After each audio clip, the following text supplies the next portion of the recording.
Hello, my name is Joe Archer, and today I'm going to talk about the case for a rocket launch tube. I contend that such a tube can bring down the cost of access to space by at least an order of magnitude, if not two, while at the same time increasing launch capabilities in equal amount. And almost as importantly, it can be done for little more than the cost of a single rocket launch. But most importantly, a launch tube would decrease the risk of dying in a rocket by multiple orders of magnitude.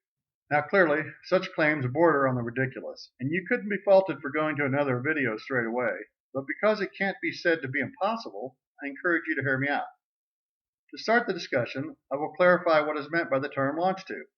A launch tube is basically a rocket rifle, where the rocket is the bullet and it can be either self-propelled or not. This concept of accelerating a rocket from a cannon is what Jules Verne envisioned when he wrote the first space sci-fi book, From the Earth to the Moon. I contend that old Jules was right on the mark, and that a tube launch system is what will ultimately make access to space affordable. It is almost a misfortune that the best a chemical rocket can achieve is a 5% payload to orbit efficiency. Because if our atmosphere were just a little thicker, or our planet a little bigger, it simply would not be possible to access space using chemical rockets. But because we can just barely do it, it has prevented the world from using ground-accelerated projectiles, which, as will be shown, is the only logical way to access space. I contend that shooting stuff into space is what will break the dam that will finally make access to space both safe and cheap enough to be truly practical. Now the question becomes, how do you build a launch tube that is big, long, and cheap enough to make sense and be a superior option over pad-launched rockets? The answer is to fabricate a single concrete tube extrusion down to the bottom of the ocean. First, you construct a concrete annulus form that floats and has adjustable outer form walls. You then attach a detachable dome-shaped form to the bottom of the outer form walls, where they are set to their maximum outer diameter. You then string cables along the inside of that bottom dome and up the sides between the inner and outer forms of the concrete tube. You then run these cables through electromagnets so that they can pull the cables up to produce tension in the cables and help support the weight of the tube. Then you just pour concrete between the form walls as the tube is lowered into the ocean. This description provided omits a few details. One is the need to provide additional buoyancy to the tube, depending on how long the extrusion is. In this conceptualization, I will make the case for setting it in the deepest part of the ocean at 7 miles. To do this, the concrete must be experimental, ultra-high strength concrete, which is possible because it can be poured in a vacuum and mixed at high precision. However, it would be extremely heavy.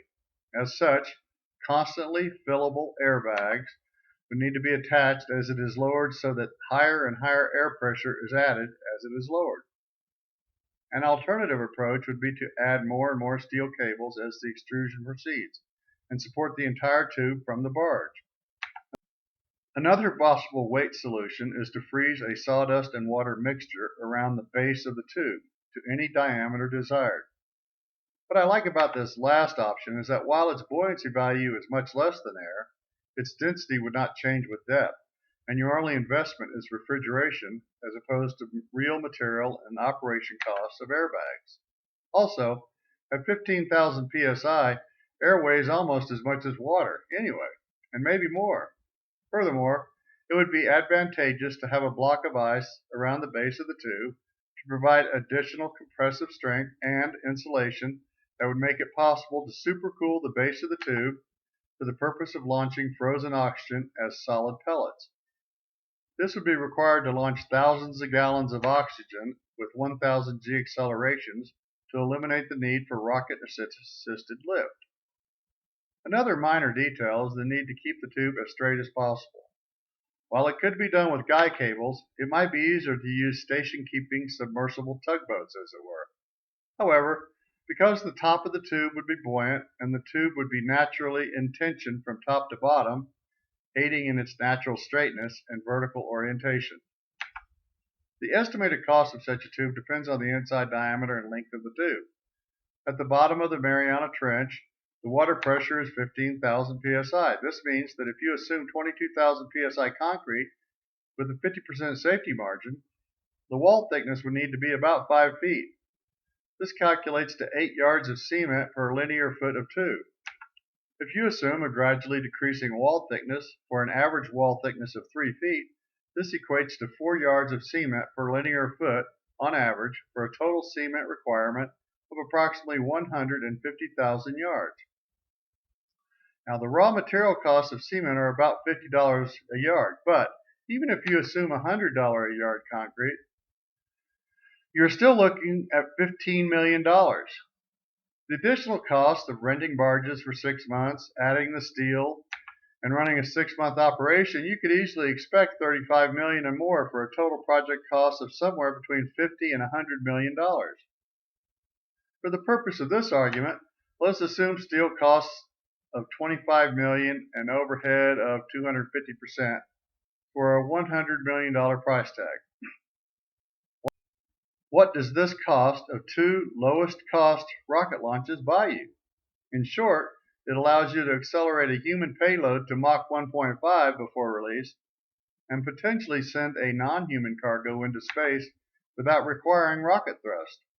Not only that, but you could launch a rocket sphere 1 or more miles long in a single element, which can then be turned into a satellite ring capable of artificial gravity. Even more, these advantages and cost savings would be recovered on every launch for many decades, as a concrete tube is a non-amortizing asset. But most importantly, the launch tube makes rocket launches safe enough for the average person. While conventional rockets are respectably safe, they're still not so safe that many would be willing to ride on one. However, a launch tube increases the safety margin so greatly that it would exceed that of airline travel. So let us estimate what these costs and savings might be. The Falcon 9 puts 5,000 pounds in geosynchronous transfer orbit and costs between $25 million and $60 million per launch. Payload costs are estimated between $2,500 and $5,000 per pound. For the purpose of this discussion, let's call it $3,000 per pound. If we look at cargo flight, the cross-section of a 10-foot diameter tube is 10,000 square inches. The outside pressure at the bottom is 15,000 psi for an average of 7,500 psi along the length of the tube. However, the time-weighted average pressure that can be applied to the inside of the tube is closer to 12,000 psi. So if we assume a time-weighted average of 10,000 psi over 10,000 square inches, we get a total average force applied to the projectile of 100 million pounds force over the length of the tube. For a 1,000 G boost, the payload as large as 100,000 pounds, or 20 times the payload of a Falcon 9 to GTO orbit is possible. At 1,000 Gs, the payload would be accelerated for 1.5 seconds to a speed of 15 kilometers per second, or about 10 miles per second. This is sufficient for a rocketless insertion into GTO. In a single launch, $300 million worth of payload could be put in GTO orbit for a few grand worth of explosives. This means that even if you assume overhead costs of nearly 1,000%, the entire venture would pay for itself in a single launch. Now let's estimate human cargo savings. In this case, you might have to limit the G-force to 4 for an acceleration of 3G applied for 20 seconds for an exit velocity of 1,000 miles per hour. Now, of course, this isn't great, but it does equate to nearly half of a first stage fuel burn, which means that the payload could be increased by maybe 5% of that fuel weight, or about 5 times that of current payloads.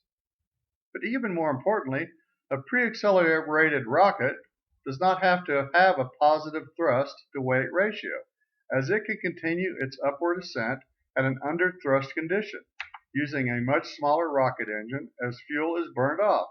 Then there's the elimination of the need for a staged rocket, as the rocket could reach orbit as a single stage.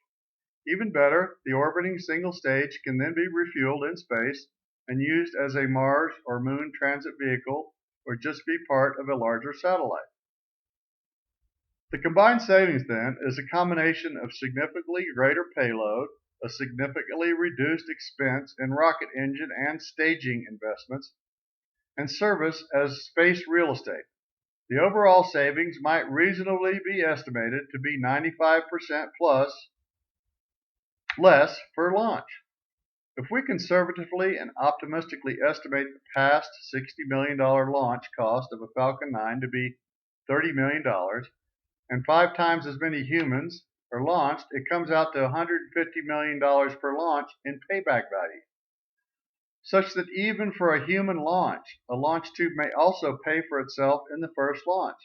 But this doesn't factor in savings that can be achieved by taking advantage of increasing the rocket size, eliminating the staging, and reducing thrust requirements. Since at 4 Gs of force, a single rocket could be 25 million pounds and only require 50% thrust in a single stage, the actual savings per launch might approach $1 billion worth of priceless human payload. An important added advantage is the simplicity of operation. First, since the tube is in the ocean, rocket-sized payloads are easier to handle and capable of much larger elements at an absolute minimum of handling cost. The tower crane attached to the tube can easily operate at extreme heights and handle massive loads. Each element can be put in the tube and not require excessive wind load demands that a conventional launch tower would. In fact, it eliminates the cost and limited heights of a launch tower altogether. In that NASA spent $1 billion on a single-use launch tower, a submerged launch tube makes even more sense. Then there's the size of the rockets that would be possible. 500-foot sections of rocket can be lowered in the tube and attached into miles-long assemblies. They could likewise be pressurized to create a pressure-rigidized rocket. Additionally, it might be necessary to induce spin in a very long rocket to prevent wobbling on contact with the atmosphere. Air pressure in the tube beneath the rocket could be used to lower the rocket while at the same time removing any air on top of the rocket, with the exit sealed by a balloon membrane. For a launch, a solid explosive attached at the bottom of the rocket with an engineered and variable burn rate would create the gas pressure to eject the rocket. This last note, the idea of a mile-long rocket, while fanciful and conditionally more difficult, is actually a fantastic potentiality. While a satellite ring can be constructed of many rocket second stages, being able to create a single-piece satellite would speed up the habitation of space by decades, if not more. One detail that also needs to be mentioned is the orbital mechanics of shooting payload into space as a projectile. The physics of an orbit requires not just altitude but also velocity. In principle, a rocketless insertion may be possible by shooting a projectile to the L7 location, where gravity between the Earth and the Moon is neutralized, or by shooting it behind the orbit of the Earth around the Sun, and then let Earth's gravity accelerate the projectile while at the same time slinging it around the outside of the Earth orbit, into orbit around the Earth. But realistically, an inertially inserted object will probably need some rocket-assisted trajectory correction. Hence, in a full implementation of this concept, it may be necessary to use rocket tugboats as part of a system of throwing objects into space. As described above, the cost of the most expensive and desirable manifestation of this launch tube concept could be recovered in a single and very first launch. Now, any way you cut it, that is saying something. However, one point that still needs to be addressed is the idea of a rocket slamming through the lower atmosphere at 10 miles per second. Since it has never been done, it might not be quite as simple as falling off a log. But logically, it might be as simple as spraying a film of water from the tip of the nose cone to act as an ablating layer. A last note that is irrefutably more important than any other aspect of spaceflight is safety. The single biggest drawback to spaceflight is the risk of catastrophic engine failure at launch. In that rocket engines operate at the limits of material science, and you are sitting on the most explosive materials, Just being on a rocket is to assume some non-zero possibility of dying, and that is just not good. While a launch tube may still pose some risk, that risk is almost, by definition, at least 2 and probably 5 orders of magnitude less, as being shot out of a cannon has a failure rate that is not only far lower than that of a rocket engine, its failure consequences are arguably far lower as well as mitigable. So there you have it. That is my argument for why it is insane that a launch tube has not been built, and equally insane as long as it remains to be built. It really is almost inconceivable that such an idea has never even been proposed, much less not built. But fortunately, the concept is so simple and cost effective, and such a tube might easily be built in a matter of months, that one might reasonably hold hope that in a not too distant future we might soon see an affordable access to space.